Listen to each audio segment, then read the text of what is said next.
Hello hello. Good morning. Good morning sir. Good morning good morning. ये अमृता राज कौन है? तुम्हारे बैच का है? अमृता राज कौन है? अमृता राज,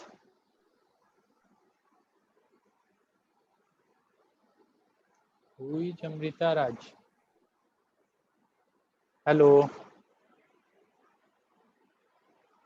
अमृता राज।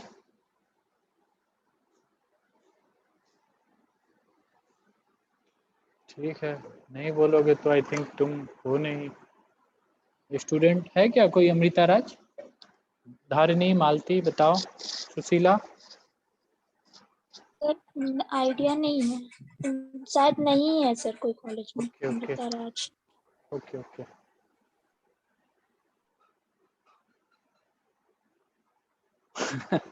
चला भी गया। चलो ठीक है। So good morning. Everyone mark your attendance.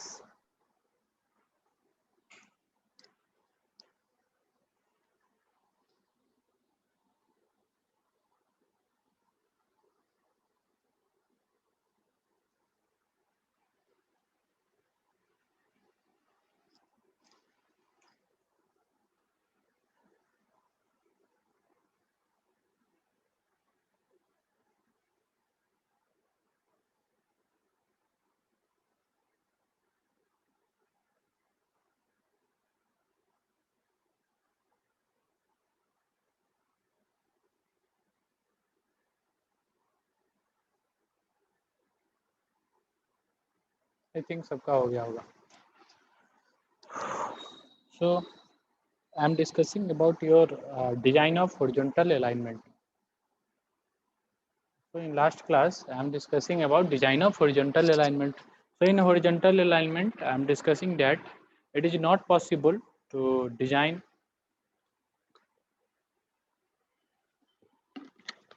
or to make highway alignment straight. So we have to change our highway alignment or change in direction are required in highway alignment. So basically there are two reasons by which design of horizontal alignment or change in directions are permitted. So two reasons are, first one is your topographic condition or topography region, next is your obligatory points. So if the topography is changing, then you have to change the direction or alignment of your highway. So this is the first reason of changing or direction or changing alignment of your highway. Next one is your obligatory point. So I'm discussing all the things, and also I'm discussing various elements are to be considered while designing of our horizontal alignment. First of the element is design speed, next is your radius of curve, next is your type and length of transition curve, next is your width of pavement, next is your super elevation, and next is your setback distance. So I'm discussing all these things. Next I am discussing how your design speed will affect your horizontal alignment. So I am discussing that design speed will govern all the elements of your geometric design, like your cross section element, like your uh, side distance consideration. In same manner, design speed will also govern your horizontal alignment. So I give, that means I suggest you all to follow the design speed which will given by our IRC based on the road classification and also based on our terrain classification. So as for IRC consideration, we have four type of terrain. One is plain terrain, next one is ruling terrain, next one is mountainous terrain, and last one is your steep terrain. According to cross slope, we define our terrain. So if cross slope is 0 to 10%, then it will be plain terrain. If the cross slope is 10 to 25%, then the terrain is ruling terrain. If the cross slope is 25 to 60%, then the terrain is mountainous terrain. If the cross slope is greater than 60%, then the terrain is your steep terrain. So according to that, we classify our design speed. So here I think it is discussed by me in last class. Discuss ना these things I discuss in yes last. Sir, आप Yes, बोले sir. थे rolling and minimum terrain में बताएंगे, rolling Okay. And minimum. Okay okay okay so last class में बता दिए थे कि जो हमारा डिज़ाइन स्पीड होता है वो अगर हॉरिजॉन्टल अलाइनमेंट के कंटेस्ट में बात किया जाए तो हॉरिजॉन्टल अलाइनमेंट को भी वो अफेक्ट करता है। और डिज़ाइन स्पीड पहले से हम अभी देख के आ रहे थे, दो दो हॉरिजॉन्टल दो अपने ज्योमेट्रिक डिज़ाइन के लिए, first cross section element, second जो था हमारा साइड डिस्टेंस कंसिडरेशन में। यहाँ पे भी हमारा डिज़ाइन स्पीड जो है अपना रोल को प्ले करता है, क्योंकि जो हमारा रोड क्लासिफिकेशन है और जो हमारा टेरेन है उसके बेसिस पे हम अपने डिजाइन स्पीड को बताते हैं। पीछे तो हमको हर एक क्वेश्चन में हमको वैल्यू मिलता था कि हमारा अगर design speed 100 kilometre per hour है, रिएक्शन टाइम इतना है, तो हमारा एसएसडी निकाल लो। लेकिन अब आगे जैसे ही बढ़े हमारा आईआरसी हमको एग्जैक्ट वैल्यू भी दे दिया अपने डिजाइन स्पीड का कि अगर तुम्हारा रोड एनएच रोड है और अगर तुम्हारा टेरेन टोपोग्राफी अगर प्लेन है तो तुम्हारा जो स्पीड होना चाहिए वो तुम्हारा 100 किलोमीटर पर आवर का होना चाहिए। फिर हमारा जो भी रूलिंग टेरेन है, तो हमारा रोलिंग टेरेन है, रोलिंग है ROLLING, रोलिंग टेरेन है, तो इसके लिए भी रूलिंग डिजाइन स्पीड मेरा अगर एनएच का बात किया जाए तो 80 किलोमीटर पर आवर है। सो we know the design speed value as per road classification and as per our terrain. So we have two speed. So everyone please focus here. We have two speed. One is R and one is minimum. So this R is not rolling. This R is your ruling speed. This R is your ruling speed.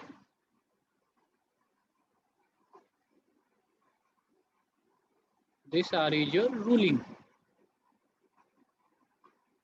speed, and this minimum is your minimum speed.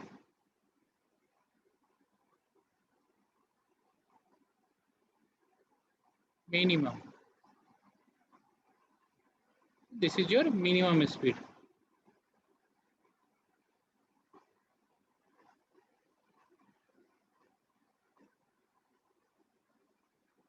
So from table, if you see, it is clear that for our plain terrain, if our terrain is plain terrain and if the road is our NH or state highway type, then the ruling minimum speed is 100 kilometer per hour and minimum design speed, that means ruling design speed is 100 kilometer, because for plain terrain ruling design speed is 100 kilometer per hour, but minimum design speed is 80 kilometer per hour.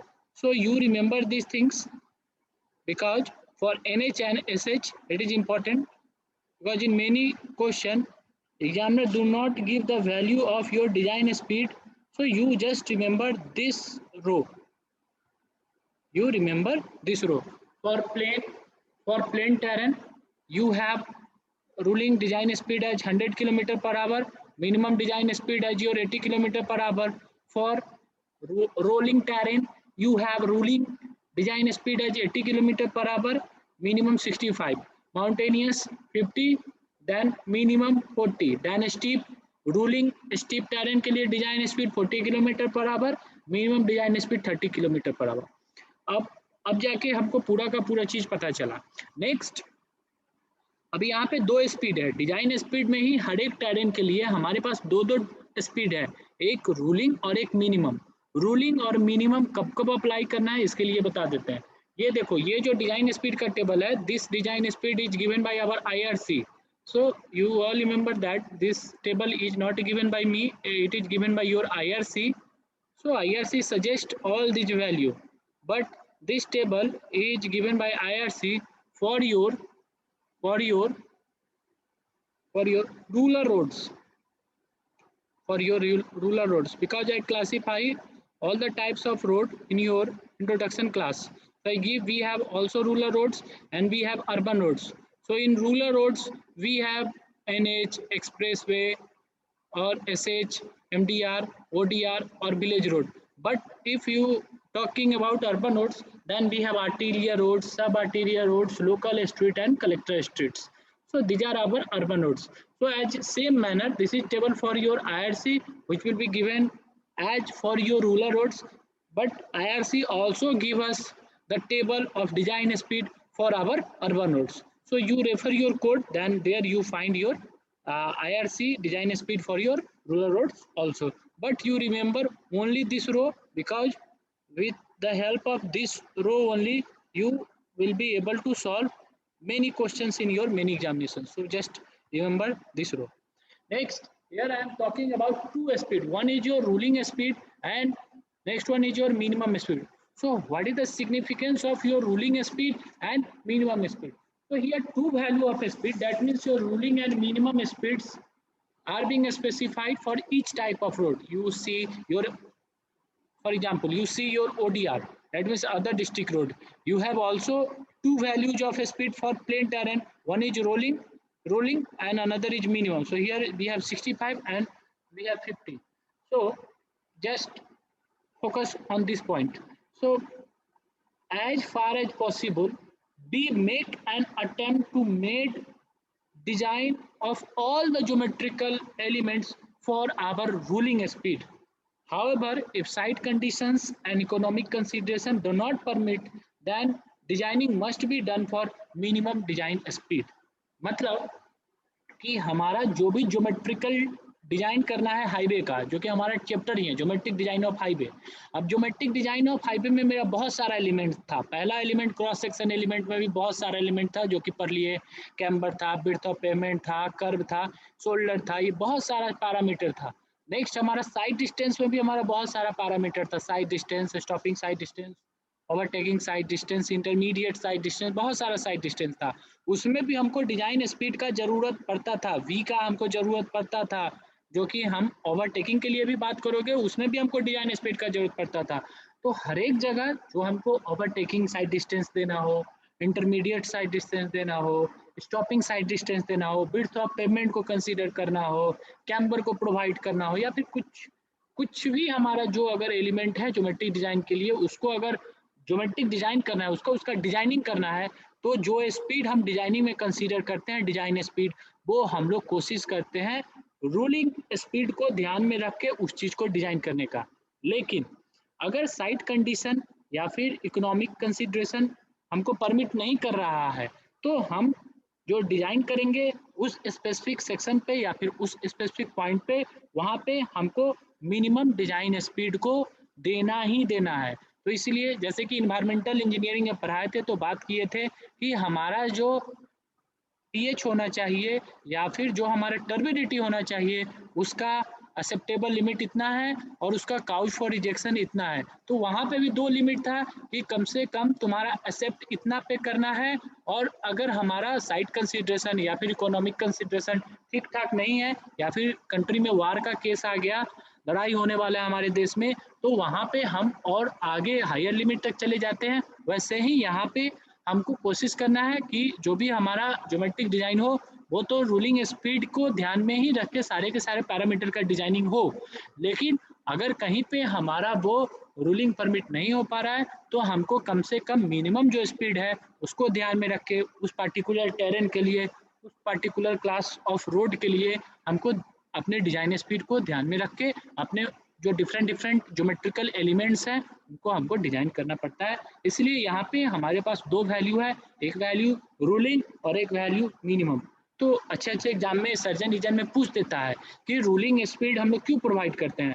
तो हमारा basic M ये होता है, या फिर हम लोग ऐसा कोशिश करते हैं कि जो भी हमारा ज्योमेट्रिक एलिमेंट हो वो रूलिंग स्पीड के बेसिस पे डिजाइन हो। अगर नहीं हो पाता है तो फिर हमको मिनिमम अपने डिजाइन स्पीड को ध्यान में रख के उसको डिजाइन करना पड़ता है। Is it clear to everyone? Ruling Yes, मतलब sir. Maximum. Yes yes, ruling मतलब okay sir.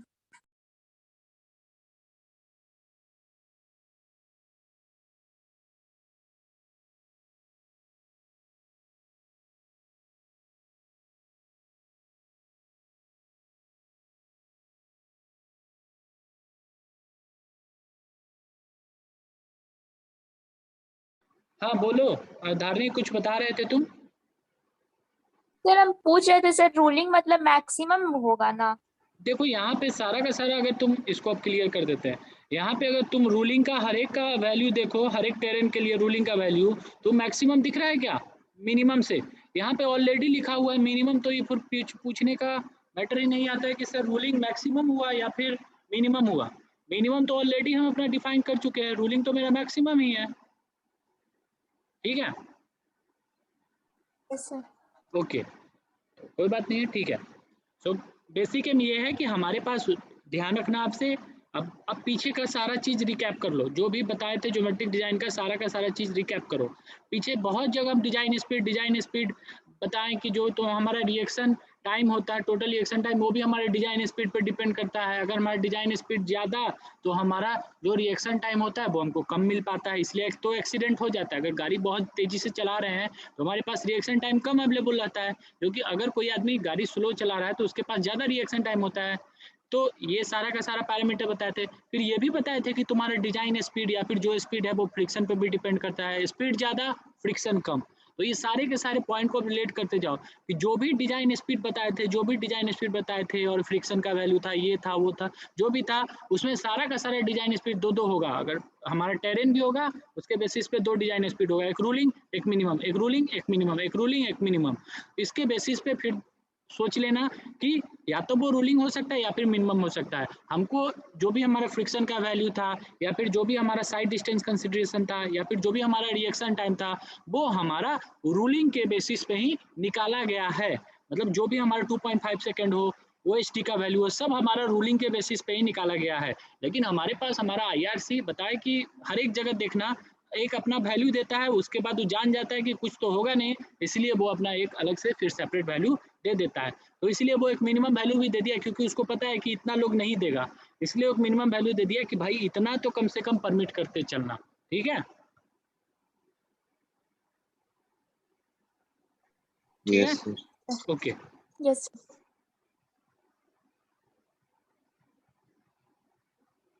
Next is your horizontal curve. ये तो समझ ही रहा होगा सब। Next is your horizontal curve. Horizontal curve क्या है? This is your horizontal curve. So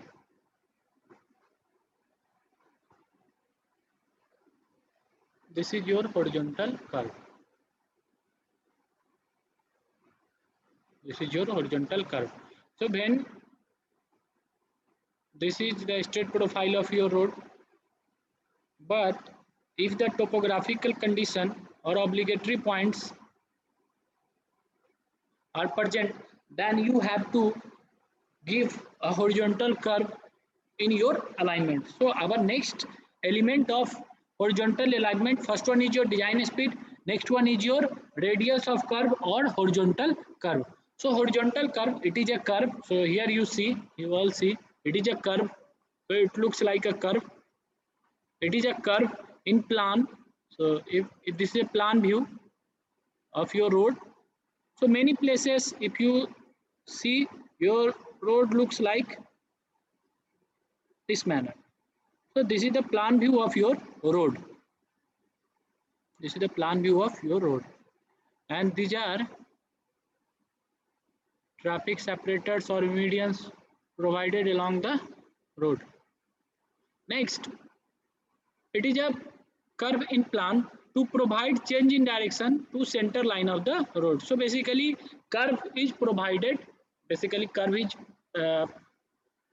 it is a curve in plan. So if you see the plan of this road, it looks like a curve.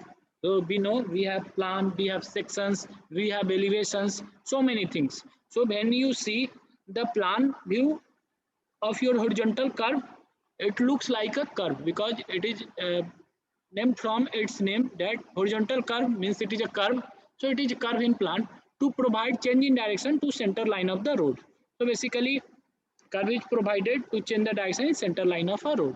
So it may be defined in terms of radius of curve and also degree of curve.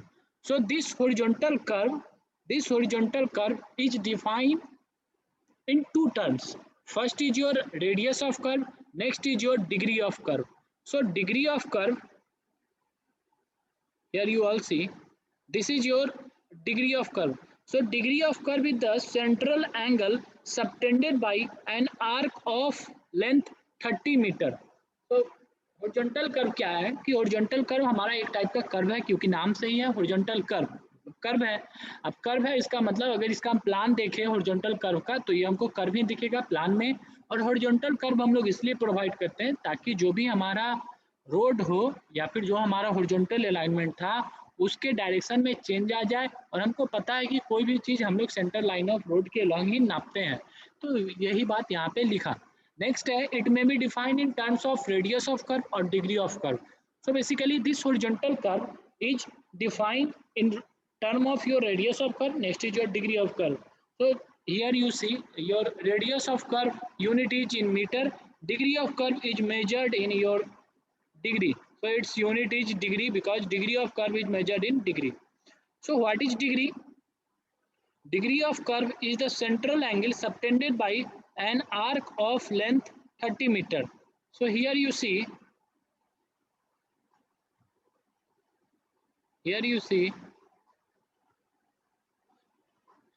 this is our horizontal curve.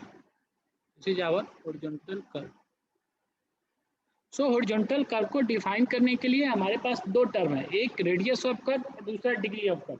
Degree of curve के बारे में बोला कि degree of curve एक प्रकार का एक ऐसा कर्व है जो कि हमारा कोई एक आर्क, उस आर्क का लंबाई भी दे दिया 30 मीटर, क्योंकि परे हो गया हमारा चैन जो होता है वो 20 मीटर 30 मीटर का ही आता है. तो बोला गया कि हमारा एक आर्क हो, और आर्क सर्किल का ही आर्क होता है. So basically this is the arc of circle.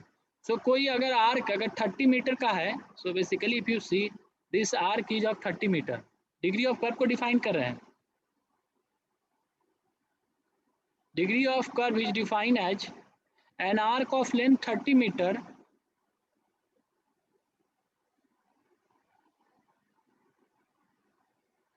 an arc of length 30 meter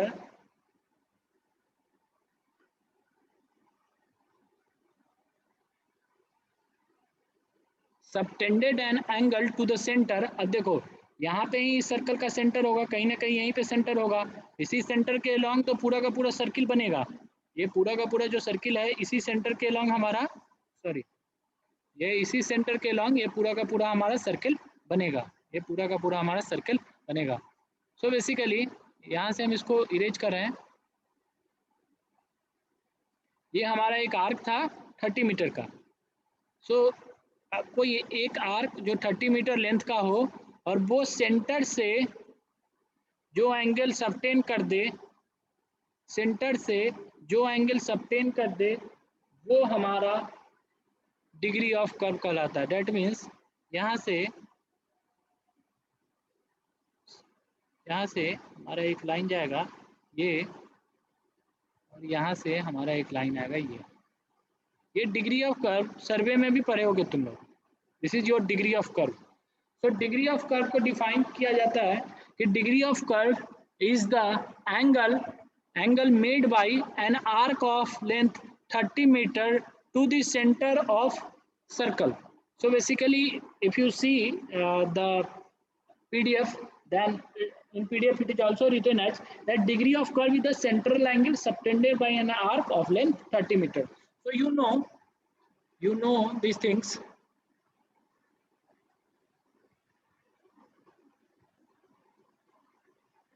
If it is 2 pi r,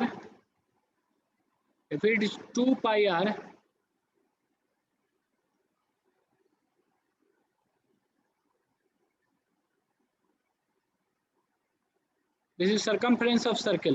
Then what is the length of, this is your length of arc. So if your length of arc is 2 pi r, that means if your length is not arc, length of arc, so this is your length of arc. So if your length of arc is equal to 2 pi r, then what is the angle? Can anyone say what is the angle? If length of arc is here, if we consider length of arc is 30 meter, then we consider angle is equal to d degree. If your length of arc is 2 pi r, then what is the angle? 360 degree. Okay, अगर 2 pi are मतलब पूरा का पूरा circle ही घूम जाएंगे, पूरा का पूरा सर्कल ही घूम जाएंगे, दैट मीन्स एंगल हमारा 360 डिग्री आ जाएगा। ये इसलिए बता रहे हैं क्योंकि सबको एक वैल्यू पता रहता है। वैल्यू क्या याद रखता है? आर इजकल टू 1720/d, या फिर जो भी वैल्यू याद रखता है। देखो वैल्यू कहाँ से आता है, वो पूरा का पूरा उसका जो टेक्निकल एस्पेक्ट है वो बता दिए। कुछ नहीं होता है, डिग्री ऑफ कर्व बहुत जगह तुमको मिलेगा। याद रखना, डिग्री ऑफ कर्व तब बनता है जब हमारा कोई भी सर्कल का एक आर्क हो, और आर्क हमारा का लेंथ कुछ भी हो सकता है, लेकिन स्पेसिफाइड हमको बता दिया गया कि आर्क को 30 मीटर ही लो। तो कोई एक आर्क जो 30 मीटर का हो, वो सर्कल के सेंटर पे जो एंगल बना देता है, वो ही हमारा डिग्री ऑफ कर्व कहलाता है। अब यहाँ से हम कैलकुलेट कर रहे हैं कि ये हम डिग्री ऑफ कर्व को कैसे निकालेंगे। So basically here we no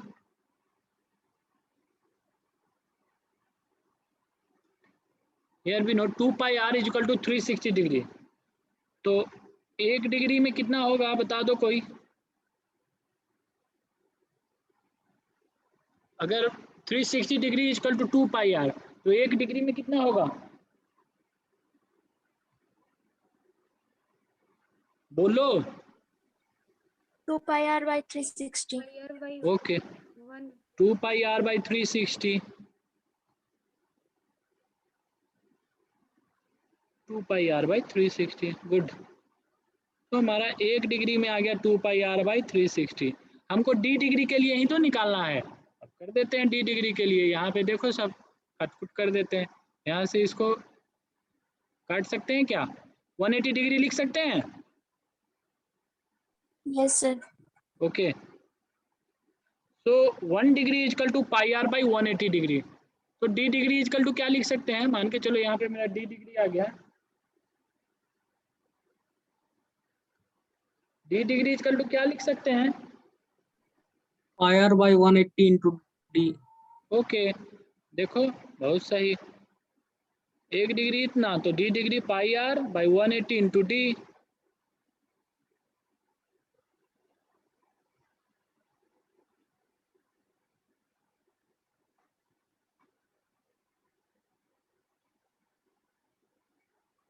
into d.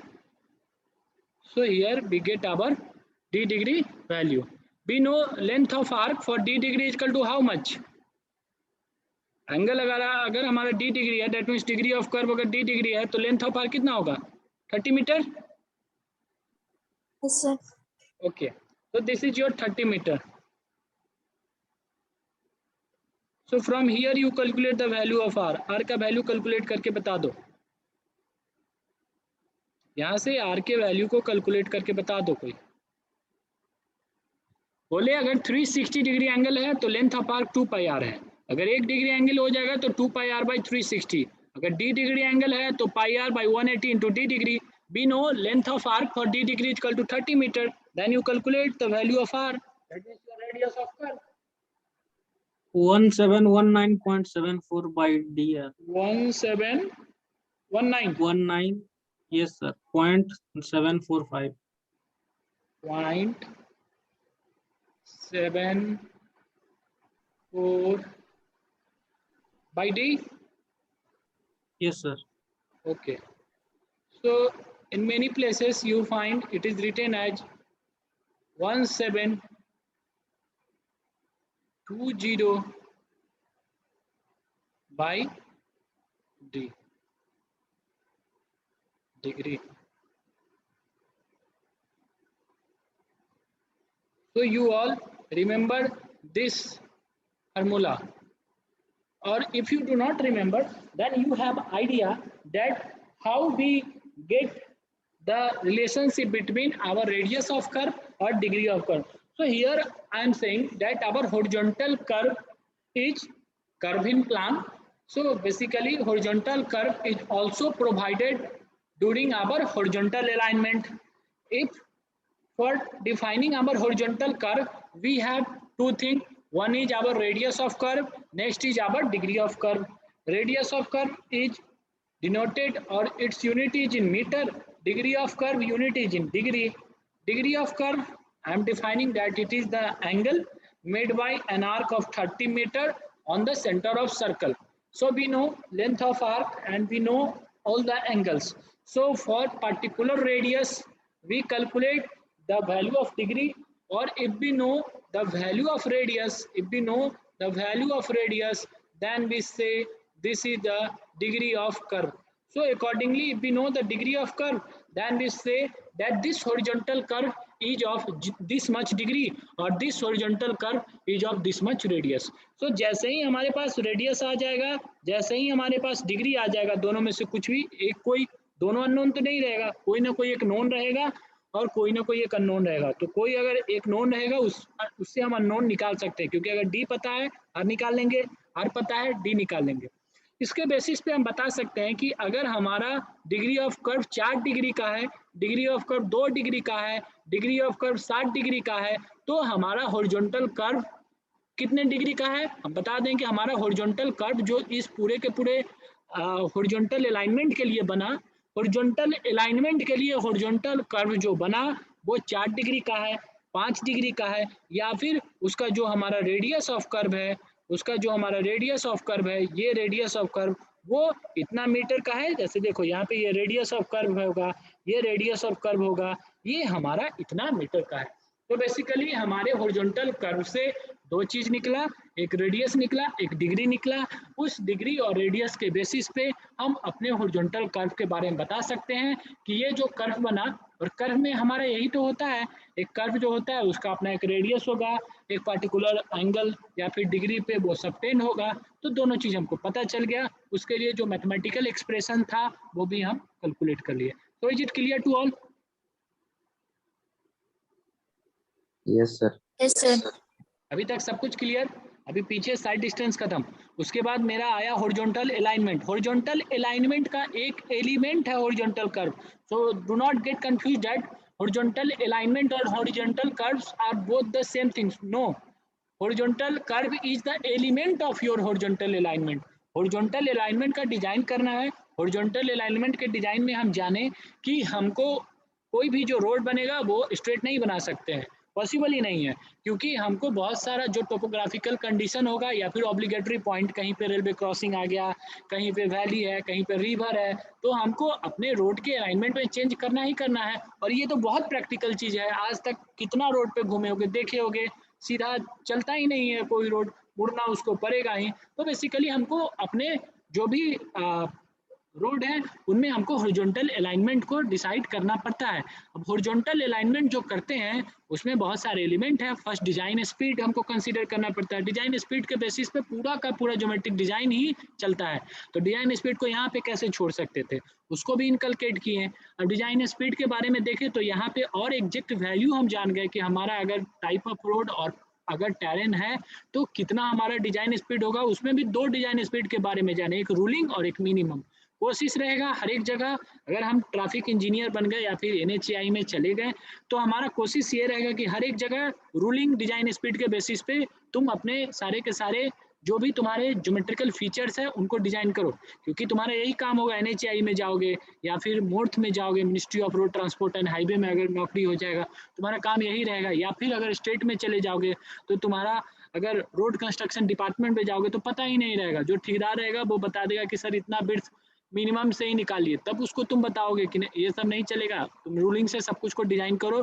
Ruling के बारे में हमको पता है कि NH बन रहा है तो 100 किलोमीटर पर आवर तो हमको देना ही है, क्योंकि हमारा कोड ही वो बोलता है. तो हमको याद हो गया, तुमको भी पता हो जाना चाहिए कि ये सारा का सारा चीज जो है माइंड में फिट. अगर MDR बन रहा है तो कितना रूलिंग होना चाहिए, ODR बन रहा है तो कितना होना चाहिए, विलेज रोड बन रहा है तो कितना होना चाहिए, ये सारा का सारा वैल्यू हमको मेरा IRC हमको दे रखा है कि इतना तो कम से कम होना ही होना चाहिए. तो और हमारे पास पता चल गया, हमको कोई ठग नहीं सकता है.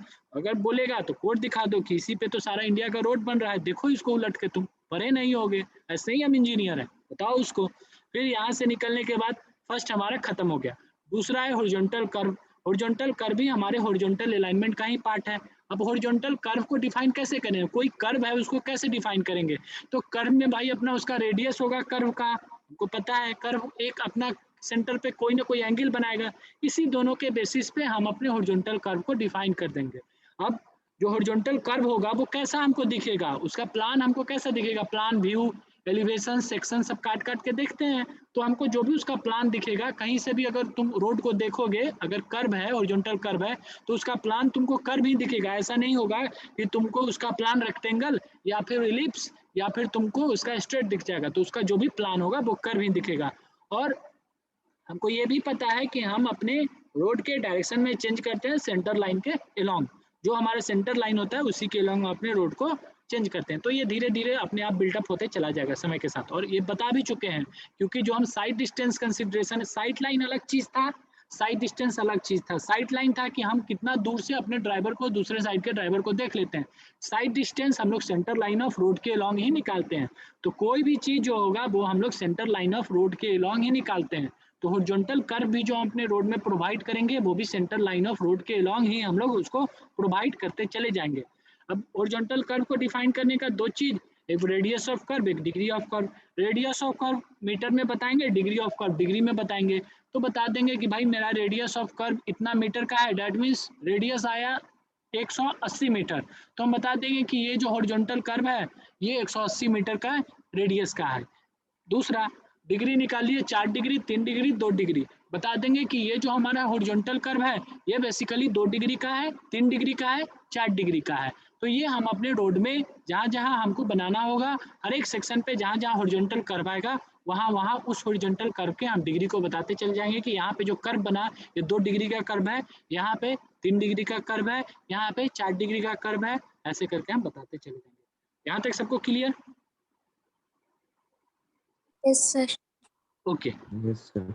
नेक्स्ट ये भी पता चल गया, वैल्यू याद करना नहीं है सबको। 1720/d जो भी आया उसको याद नहीं करना है। तुम लोग को पता चलेगा कि कैसे निकाल लोगे, कैसे निकालोगे। पता है कि पूरा का पूरा हमारा 30 डिग्री का ही आर्क है, वो डी डिग्री बनाएगा, एंगल पूरा घुमा दो, सर्कमफ्रेंस ऑफ सर्कल 2πr 360 से घुमा, 1 डिग्री का निकाल लो, डी डिग्री का निकालना है तो डी डिग्री का निकाल लो। लेंथ ऑफ आर्क 30 मीटर का होता है, खुद से कैलकुलेट करके बता दोगे 1720/d, जो कि कुछ अमित बताया कि सर 1719.457 आ रहा था वैल्यू। ठीक है, आगे चले। अब पूरा का पूरा टेक्निकल एस्पेक्ट यहीं से स्टार्ट होता है, ये तो कुछ नहीं था, अब पूरा का पूरा मेन कहानी स्टार्ट होगा। तो आगे चले। Yes sir.